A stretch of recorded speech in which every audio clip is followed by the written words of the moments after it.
Hey guys, it's Sean here. Possibly the world's next Picasso. Um, anyway, I wanted to give you a tip between what I call long and short reading. So what do I mean by long and short reading? So long reading is basically reading novels, you know, long books, just basically book form reading. You can be nonfiction, fiction, but generally nonfiction to really gather a lot of data that's been synthesized, from hundreds and thousands of, pages of research into a nice, concise book. Now that's some really high quality reading, so you really want to focus probably like at least an hour a day on that, I would say. Now short reading would be, the shortest form probably is Twitter. It's obviously 140, now they expanded to 200, but basically it's a really short form. You can write little paragraphs. People have even written whole books on Twitter, but basically it's just kind of a point-to-point contact. You can drop some information, maybe share some paintings, short videos, etc. Then you got a little bit longer, or even shorter form would be Instagram, maybe, because it's mostly photos followed by tags, right? But basically what I'm trying to say here is you really want to balance the short to long reading.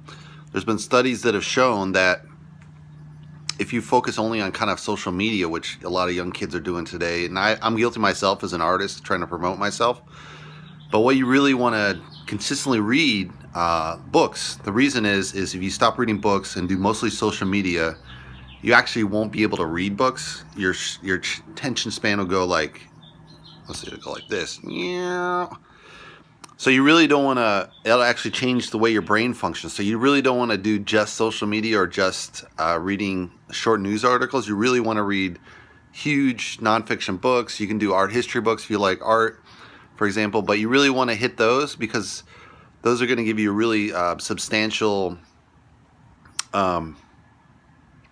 ability to concentrate on a particular topic. Whereas if you just do social media, you're really breaking down your concentration and you won't be able to focus at all, and you actually develop ADD, attention deficit. So a lot of people have that today. That's the reason why they're not reading long books and they're really screwing up their memory. I read a book about this and it was really interesting because I was reading that book and I was like, no, this can't be true. And then I was reading a book and I was like, oh, this is so hard, because it was kind of a little bit technical, not much, but compared to what you find on, say, Twitter or Facebook, it's just, kind of really simple trash, basically. Really simple. It's like third grade, fourth grade level reading level. And then you read a book like that, it's bordering on college level, maybe high school, at least freshman level. And it definitely challenges your brain if you're not doing it all the time. So you definitely want to keep doing that. I read about an hour a day now, so that really keeps my mind fresh. Right now I'm reading about diseases, so it's really interesting because it's multi-centuries of information being processed, whereas Twitter is like the last Trump tweet or China trade war or something, which isn't bad not to know, but you really shouldn't be focusing only on that, because in the long run, 99.9% of it is highly irrelevant. And won't make a difference, and that's true of any news cycle, no matter how politically sensitive you are or whatever. It really is not going to matter in the end of the day. In a decade, this is all going to be, those issues really haven't changed, or they've evolved very slowly. So you really want to study long reading if you want to process really any kind of substantial information to your brain, and get really good ideas for painting as well.